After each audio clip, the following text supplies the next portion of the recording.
안녕하세요. 쓸데없이 공부 많이 하는 언니들 쓸공언니입니다. 저는 관리를 추앙하는 정관리입니다. 안녕하세요. 저는 트렌드를 추앙하는 여자 최열정입니다. 네. 자, 봄이네요. 그죠? 네. 봄인데 요새 날씨가 너무 변덕스럽죠? 맞아. 비도 왔다가 네. 바람도. 네. 어떤 날은 더웠다가 그 다음날 갑자기 또 너무 영하야. 맞아. 그죠? 이제 건강관리 조심하셔야 되는데 이 변덕스러운 날씨와 반대로 네. 저희는 변함없이 맞아요. 공부를 또 열심히 해왔습니다. 그러니까요. 그래서 이제 요번에 열정 씨가 준비해 온 내용 같이 한번 들어봐요. 네. 제가 사실은 원래 준비해온 내용이 있었어요. 제가 계속 네. 트렌드 얘기를 하고 있고, 이번에는 기술 트렌드에 대해서 준비를 해오겠다 저번에 말씀도 드려서, 네.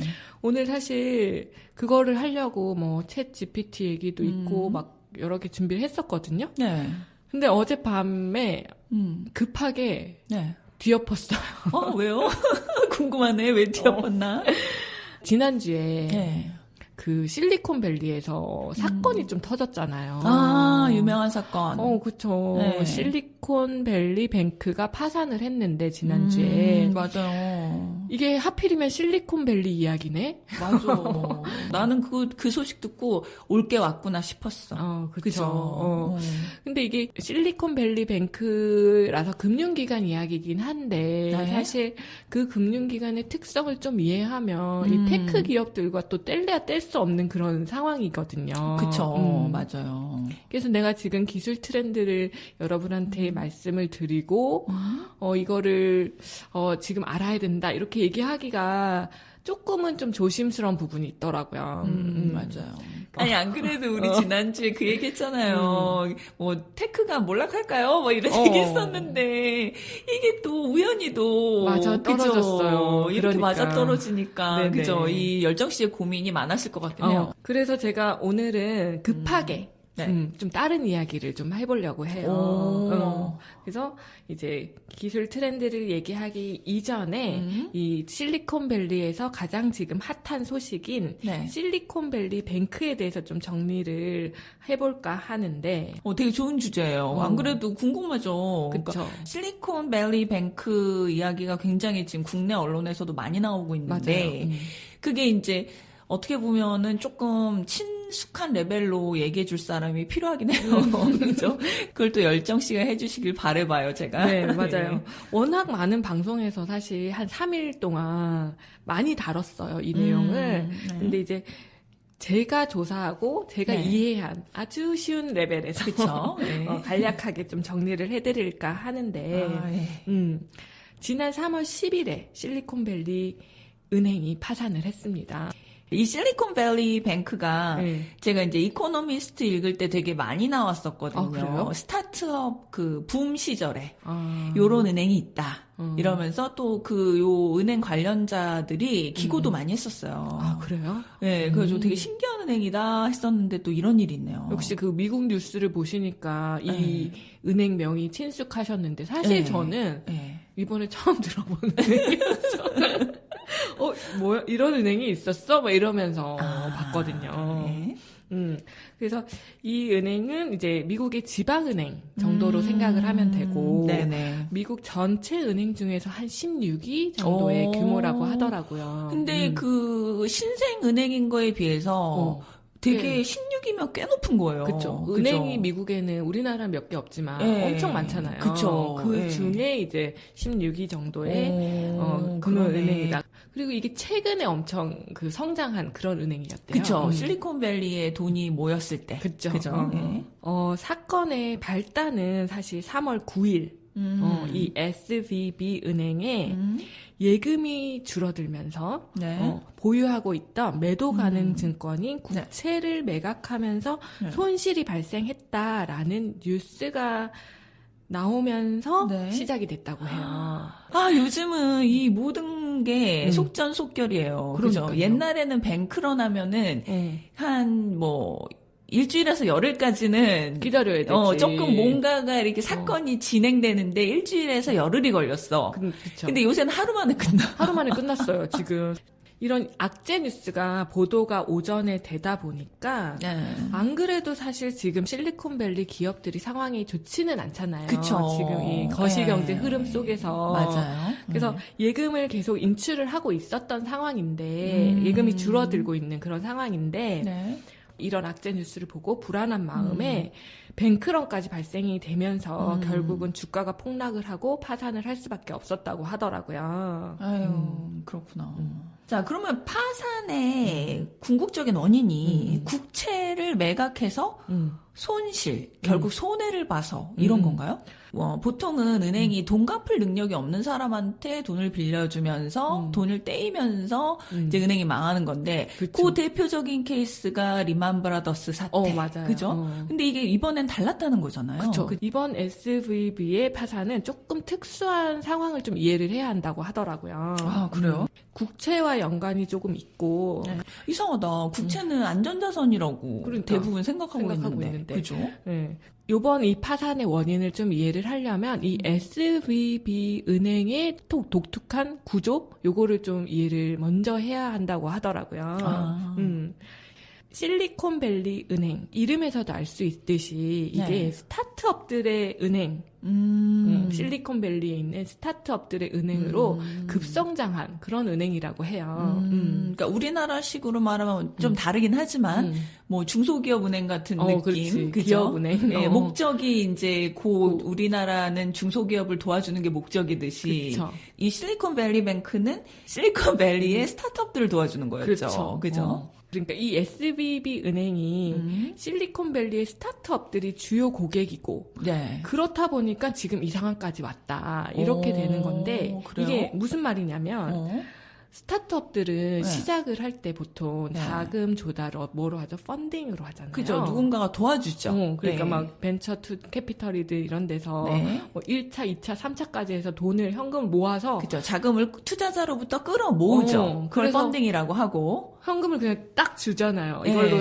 너네 이제 좀 해봐 예, 예. 라면서. 그러니까 대출하고 성격이 좀 다르잖아요. 맞아요. 대출은 돈을 받았다가 나중에 돌려줘야 되는데 펀딩은 그야말로 투자를 받는 거잖아요. 맞아요. 그래서 그 돈을 돌려줄 필요는 없어요. 맞아요. 그죠? 네. 보통 전통 은행들은 네. 예금을 받으면 대부분 대출로 이렇게 해준 다음에 해주고 자산 계정이 거의 대출이잖아요. 그쵸. 그 다음에 그 마진 차이, 그 은행 예대 차이로 수익을 얻고. 수익을 얻는 건데 이 SBB는 대출을 많이 팔지를 못했네. 그렇죠. 대출을 많이 팔지를 못해서 현금을 많이 가지고 있었고 그러다 보니까 이 남은 현금으로 뭘 할까 국채를 많이 샀다고 하더라고요. 그러니까 은행 그 금고에 돈이 쌓여 있는데 놀릴 수는 없고, 그치? 그쵸. 뭐 투자를 하긴 해야겠는데 대출해 가는 사람은 없고. 왜냐면은 그 당시 옛날에만 해도 스타트업 붐이라 빌려가지 않아도 잘 돌아갔거든 스타트업들이. 돈이 너무 많아서 네. 예금은 많이 해놓는데 그리고 또 스타트업의 특성상 큰 투자금이 많이 안 들잖아요. 초반에는 뭐 시설 투자 그죠. 같은 거를 초반에는 많이 하진 않으니까 연구 개발비 정도만 있을 뿐이지. 그러다 보니까 스타트업들도 현금이 많았고 그거를 어머머. 예치해주는 이 은행 자체도 현금이 많아서 그거를 이제 투자를 뭘 할까 했는데 그때는 저금리 시대였으니까 네. 국채 투자가 꽤 안전하면서 괜찮은 투자라고 판단을 한 거죠. 그러네. 장기 국채로. 그쵸. 예. 또 초장기 10년짜리 이상만 10년, 30년 이런 거? 그런 거. 그래서 그 총 자산의 60%가 국채였대요. 이 SVB 은행에. 그러니까 꽤 많죠. 아우, 근데 이게 그렇게 장기 투자를 해버리면은 유동성의 문제가 또 나올 수 있거든요. 그렇죠. 맞아요. 그렇구나. 그래서 우리가 다 이때까지 몇 번 이제 거시경제를 공부하면서 배웠듯이 네. 인플레이션이 이제 22년 말부터 막 이슈가 되면서 페드가 금리 인상을 막 급격히 해버렸잖아요. 그쵸. 그럼 가장 큰 타격을 받는 게 사실 국채 가격이잖아요. 그쵸. 국채 가격이 막 떨어진 거예요. 네. 근데 또 설상가상으로 실리콘밸리 기업들도 스타트업들도 네. 이제 자금이 이렇게 줄어들다 보니까 예금을 이제 인출해 나가기 시작하는 거죠. 그죠. 스타트업 기업들은 아까도 말씀드렸지만 투자자로부터 투자를 받아서 하는 사업인데 그렇죠. 이게 이제 금리가 올라가니까 돈이 귀해지고 그때 우리 이제 저금리 시대의 투자룰은 바로 이것이라는 에피소드 기억나시죠? 맞아요. 이렇게 금리가 높아지면 스타트업 기업들의 이제 투자 가치가 낮아지잖아요.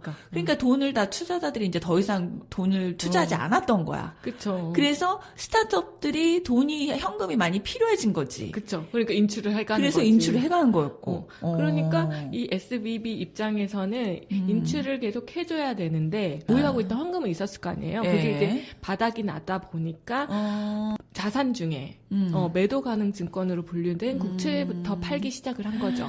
그러네. 근데 지금 이 상황에 국채를 팔면 국채 당연히 가격 내려갔는데 손해죠. 손실을 보는 거죠. 그러네. 그래서 그 손실이 났다라는 기사가 뜬 거고 그게 뜨자마자 이 스타트업 창업자들은 또 느끼게 불안감을 느끼. 안 그래도 투자자들이 돈 다 빼가지고 지금 막 쫄아 있는 상황에서 지금 은행이 또 손실 났다니까 얼마나 무서웠겠어. 그치. 그 은행의 고객들이 다 내 옆에 창업자고 내 옆에 창업자들이잖아. 그치. 그러니까 쟤도 어렵고 쟤도 어려운데 얘네들이 다 인출해가면 내 돈은 남을까? 라는 생각을 한 거겠지. 그야말로 전형적인 뱅크런이 일어난 그렇죠. 거지. 그죠? 그리고 특히나 이번 사태가 이렇게 짧은 시간 안에 파산까지 이르게 된 이유가 그 뱅크런이 발생을 했다는 그 사실이잖아요. 네. 근데 이번 뱅크런을 부르는 말이 또 있어요. 뭐죠? 폰 뱅크런? 아니면 디지털 뱅크런. 그러네. 과거 거랑은 좀 구별을 하자는 의미에서. 은행 앞에 줄 서 있던 옛날 그 뱅크런하고는 다르네. 우리가 뱅크런 하면 사실 우리 저축은행 사태 그때 예전에 있었던 걸 보면 이제 막 은행 그 철창 막 내려간 앞에서 사람들 막 울면서 소리 지르고 막 내 돈 내놓으라고 막. 줄 쫙 서가지고 그쵸. 그걸 생각하잖아요. 그러면은 이제 인출 속도도 사실 천천히 이렇게 가는 건데 이번에는 특히 요즘은 SNS가 엄청 발달돼 있잖아요. 그래서 슬랙이라는 혹시 들어보셨나요? 그게 업무용 SNS로 이제 많이 사용을 하시는 건데 그 슬랙을 통해서 지금 SVB가 어렵다라는 소문이 싹 퍼지면서 창업자들이 핸드폰을 이용해서 다 돈을 인출해 버렸대요. 그러네. 그리고 특히나 이 실리콘밸리 은행의 그 주 고객들이 스타트업 기업들이라 그랬잖아요. 그쵸. 그러니까 개인 고객이 별로 없는 거야. 소규모 금액을 한 명씩 인출해 가려면 좀 시간이 또 걸렸을 텐데 뭉텅이로 스타트업 그 창업자들이 한 몇 명이 가져가 버리면 금방 뱅크런이 돼버릴 수가 있는 상황이었던 거죠. 그래서 하루 만에 420억 달러? SVB 은행의 총 자산의 20%에 해당하는 그런 예금이 인출이 됐대요, 하루 만에. 그랬구나. 그게 디지털이라 가능하다. 그죠? 그쵸. 이게 뭐, 오프라인으로 한 사람씩 주면 이렇게까지는 불가능하죠. 그건 안 되지. 그냥 며칠은 걸리죠. 맞아. 저도 뉴스에서 관련 영상을 봤는데, 이제 그렇게 디지털로 빼갈 사람들 다 빼가고, 일반인들이 이제 남은 거야. 그래서 그 앞에 서 있는 거야, 줄을. 근데 이제 뭐 똑같죠. 뭐 지구촌 어디나 뱅크런 일어나면 나오는 현상. 그래도 막 울고불고 막 그러진 않더라. 그래요? 왜냐면은 예금보험공사에서 직원이 나왔어. 그래서 이제 전단지처럼 이제 안내문을 주는 거예요. 그래서 이제 예금보험공사에서 줄 거니까 너무 초조해하지 말고 뭐 이렇게 해가지고 리스트를 써놨어요. 그러니까 이제 그거 받고도 나는 오늘 꼭 찾아가야 된다 하고 이제 줄 서 있고 막 이러는 거 보면서 참 이렇게 좀 씁쓸하더라고요. 그쵸. 그러니까. 자, 그러면 뭐 이미 파산이 이제 선고가 된 건데. 맞아요. 3월 10일자로. 그럼 지금은 어떤 상황이에요? 그 예전 금융위기 때도 그 정부에서 구제금융처럼 이제 도와준 케이스가 있잖아요. 그렇죠. 이번에도 그런 건가요? 그래서 이번 사태에서 그나마 좀 다행스러운 게 이제 그 3월 9일, 3월 10일 이렇게 이제 지난주 말쯤에 이런 사태가 발생을 했잖아요. 그 주말 동안 페드나 이런 정부에서 엄청 빠르게 대응을 했대요.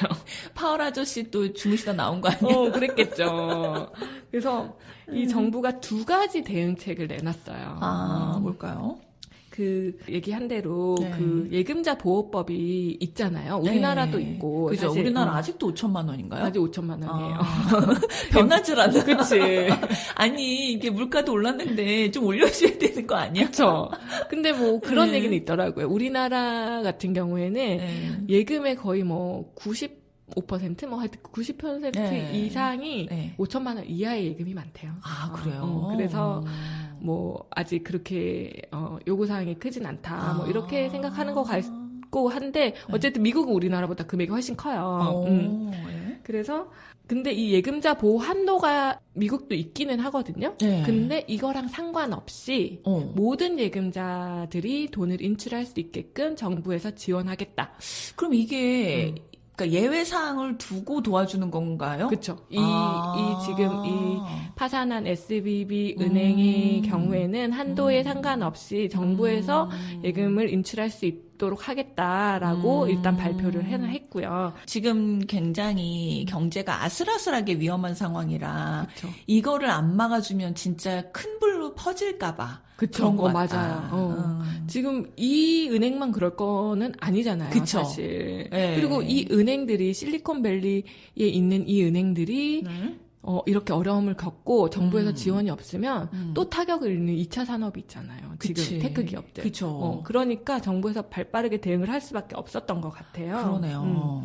그리고 또 하나가 이 중소금융기관들이 지금 뱅크런 같은 상황을 또 당할 수도 있는 거잖아요. 왜냐하면 그쵸. 불안 심리가 어쨌든 확산이 되고 있으니까. 맞아요.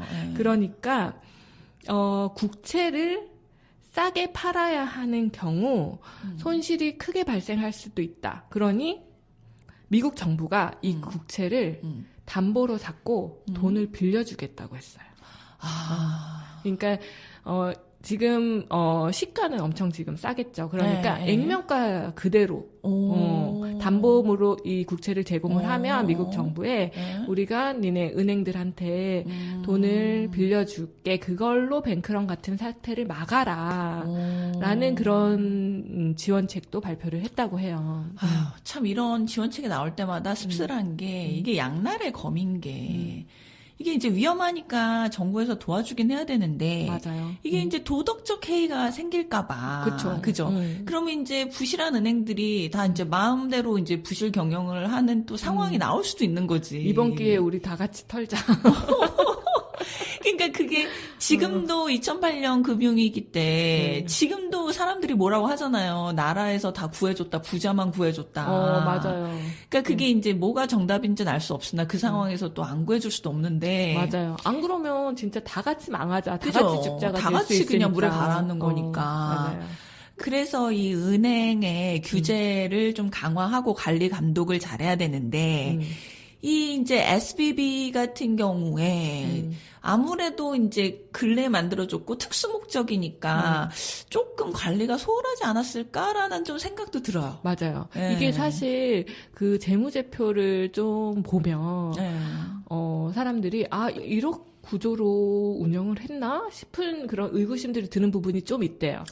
일단은 국채에 되게 많은 포션을 익스포저를 가진 거잖아요. 리스크 관리가 안 된 거네. 그러니까 계란을 왜 여러 바구니에 나눠 담아야 되는데. 그죠? 나눠 담아야 되는데. 그죠? 국채라는 한 바구니에. 국채라는 한 바구니에 60%의 자산을 담았고 국채라는 게 고정금리에 어쨌든 올인하는 거잖아요. 고정금리로 그죠? 어떻게 돈을 투자를 하는 건데. 네. 그러니까 국채라는 것이 우리 여러 번 설명하지만 몇 년 뒤에 얼마만큼의 이자를 주겠다고 딱 고정돼 있는 거잖아요. 맞아요. 그죠? 그 말이 이제 고정금리라는 거고. 맞아요. 네. 그러면은 이제 전통은행들 같은 경우에 큰 이제 네. 은행들 같은 경우에는 앞으로 이제 미래는 사실 불확실한 거고 이 이자율이 어떻게 될지도 모르는데 뭐 이렇게 국채에 투자를 했어도 이자율 수합 같은 네. 해지를 해놓는 게 일반적이래요. 맞아요. 근데 이제 이쯤에서 이자율 수합, 굉장히 많이 나오는 수합이라는 용어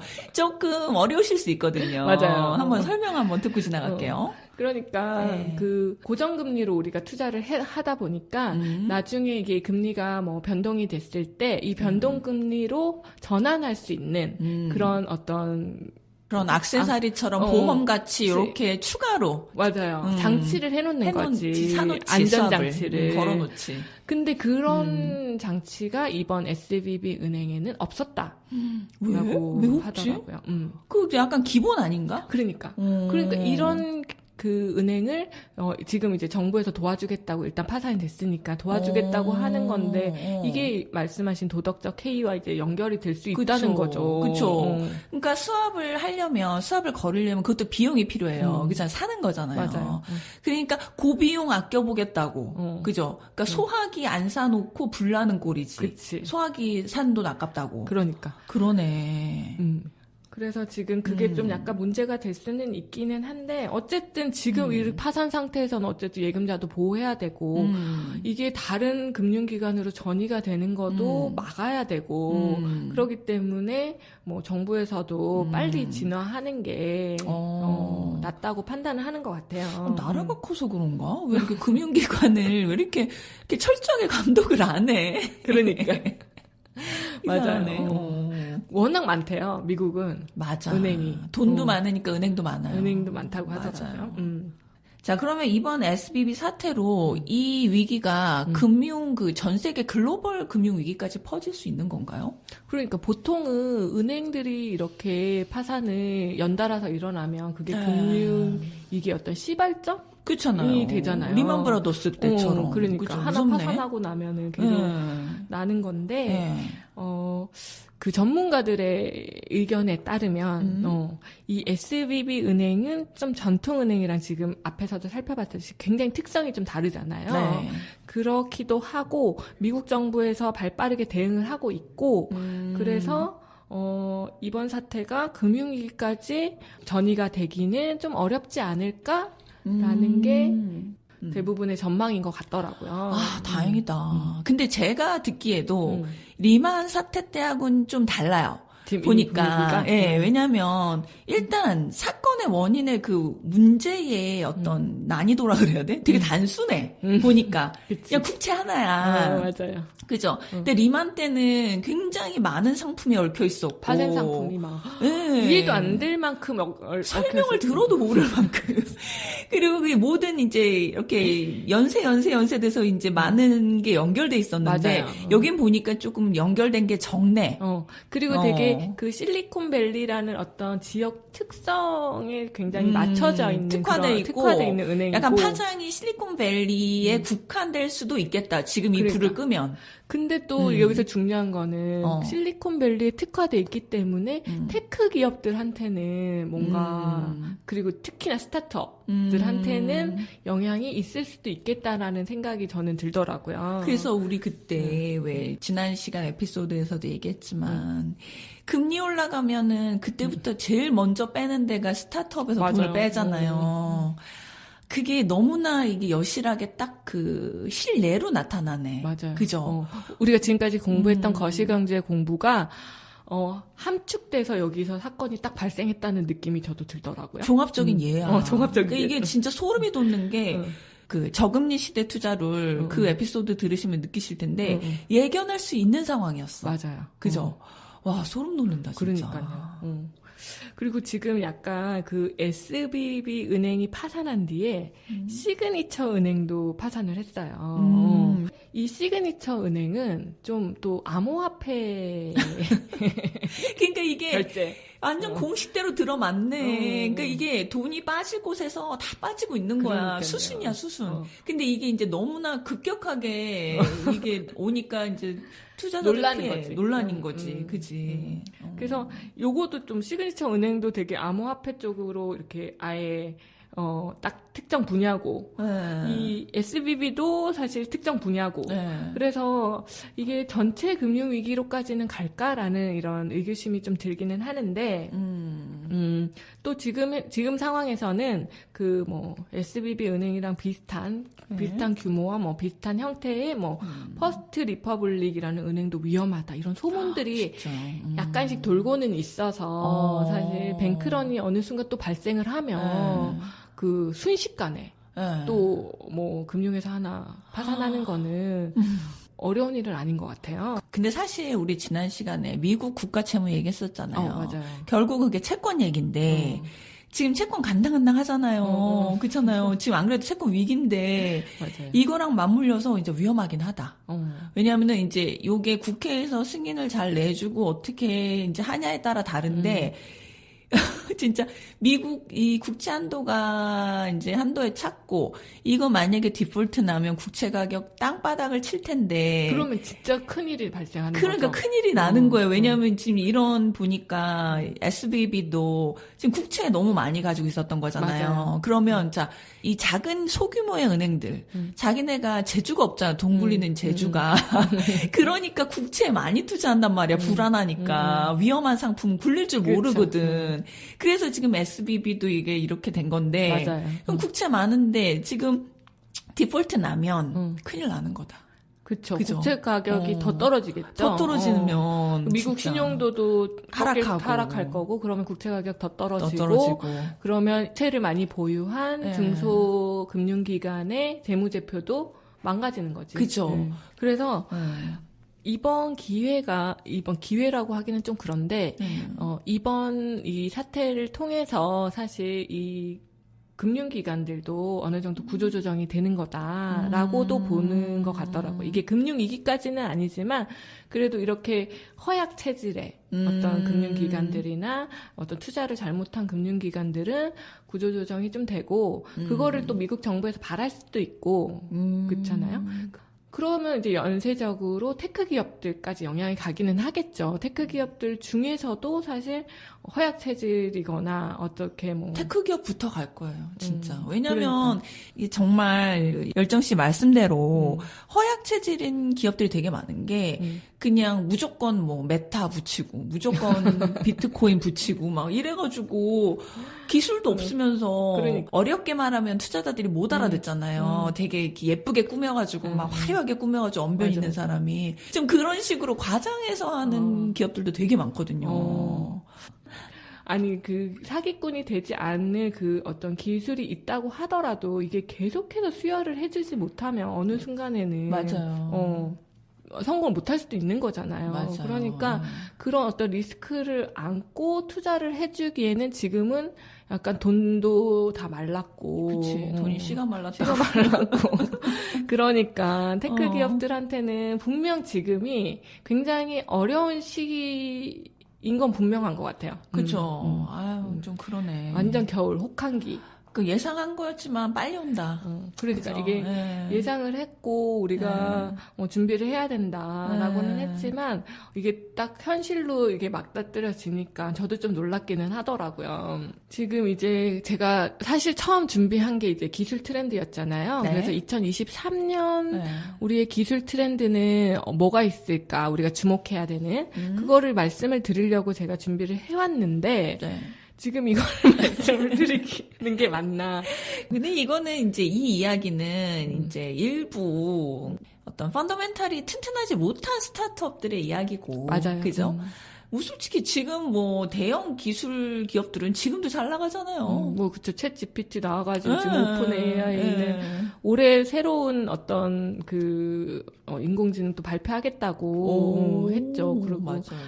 그래서 기술을 모르는 거는 아닐 것 같은데 지금 당장 내가 기술을 알고 투자를 해야 되나 그런 생각은 좀 안 하셨으면 좋겠어요. 맞아요. 굳이 지금 지뢰밭에 들어갈 필요가 없어. 이렇게 막 어려움을 네. 겪고 있는데 그 이제 실리콘밸리의 그 똑똑하신 분들은 이 어려움 속에서도 열심히 이제 기술 개발하고 이렇게 하시겠지만 네.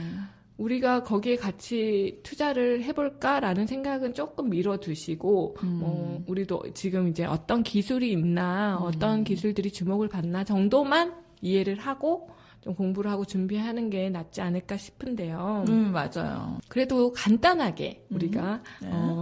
지금 2023년에 가장 주목받고 있는 네. 기술 트렌드를 좀 알아보면 그러니까 살짝 이제 머뭇거림이 느껴져요. 네, 살짝 좀 이렇게 뭐랄까 약간 흥미가 좀 떨어질 수 있는데 그래도 이거 꼭 아셔야 돼요. 왜냐면은 이거 어쨌든 메가 트렌드잖아요. 맞아요. 그죠? 그래서 이렇게 아셔야 돼. 이거 이 투자와는 또 상관없어요. 트렌드는 트렌드로 따로 가시는 거예요. 네, 그렇죠. 그래서 저희가 이제 기술 트렌드를 보려면 봐야 네. 되는 박람회가 있다고 지난 시간에 얘기를 했었잖아요. 그죠. CES. 그쵸. 세스라고 발음 안 하더라고요. 세스인가 했더니 미국 그러니까. 사람들 그냥 CES라고 하더라고요. 그러니까. 네. 그래서 그 CES에 나온 어떤 그 여러 가지 주제 중에서 네.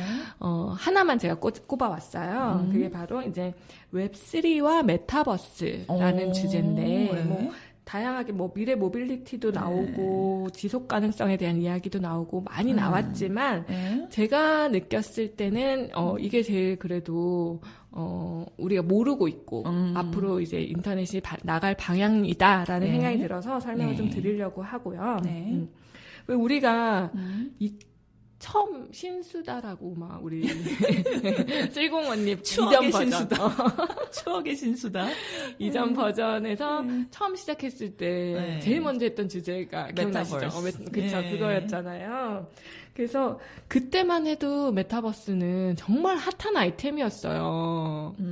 그래가지고 우리까지 그거를 얘기를 했었는데 지금 또 분위기가 또 바뀌어가지고 그러면 이제 메타버스가 한물간 기술인 거예요, 그러면?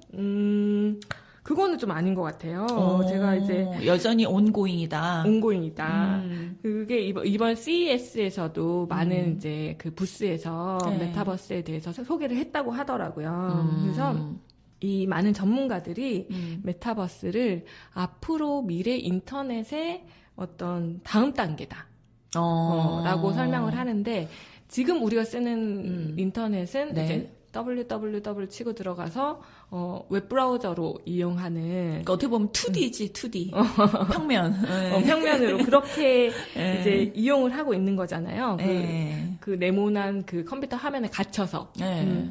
근데 이제 다음 단계로는 우리가 이 손으로 타자를 치고 뭐 손으로 뭔가를 이렇게 마우스를 클릭하고 이게 아니라 이제 VR 기기를 딱 쓰고 들어가서 눈과 귀와 진짜로 터치로 인터넷을 이용할 수 있는 그런 시대가 올 건데 그게 이제 메타버스 환경에서 구현이 그죠. 된다는 거죠. 그 기반 기술이 이제 그쵸. 가상현실 VR이고요. 네. 그래서 이거를 신체화된 인터넷 그러니까 영어로 하면 인바디드 인터넷이라고 얘기를 하더라고요. 네. 이게 이제 손과 발에 이제 자유를 얻어서 내 몸으로 느끼는 그런 인터넷인데 아, 근데 그 어지러움증이 많이 해결됐을까? 난 그 가상현실 아직도 너무 어지러워. 나 VR 기기를 한 번도 안 껴봤는데 껴보셨어요? 저는 VR에 한참 제가 VR 공부도 맞아, 하고 맞아, 만들기도 맞아. 하고 막 그러셨잖아요. 그래서 이제 한참 VR 방이 있었어요. 가서 게임하는 VR 방이 있었는데, 뭐 한 몇 달을 그렇게 다녔는데, 너무 어지러워. 멀미가. 아니, 우리 애기는 괜찮대. 애기는 빨리 적응해요. 그러니까. 아우, 근데 이 성인인 나는 배 탄 것 같아.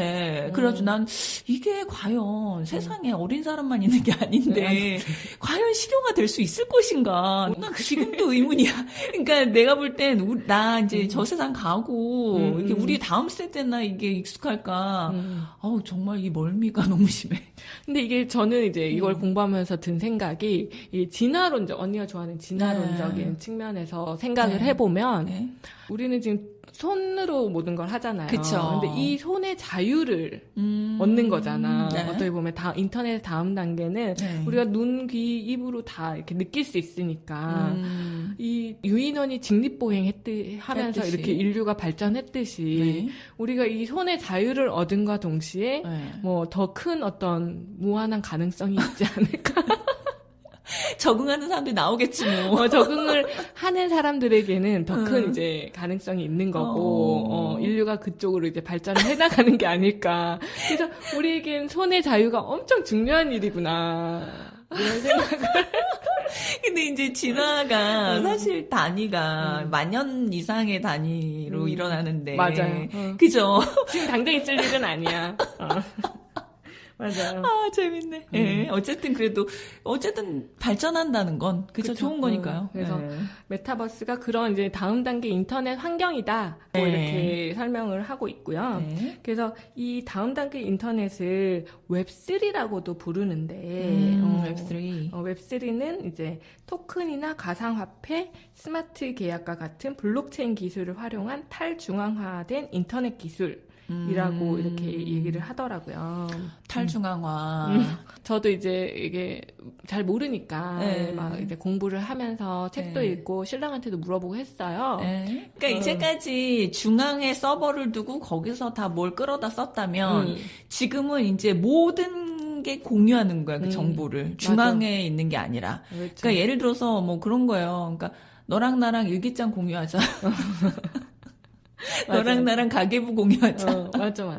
그러니까 이제 계약이 있어도 계약서를 하나를 쓰면은 옛날에는 당사자만 알았잖아요. 그죠? 그렇게 되는데 이제는 모두가 그 계약을 다 알고 있는 거야. 그죠? 이게 탈중앙화일지 오히려 탈중앙 집권화가 더 심해지는 건지 난 솔직히 의문이야.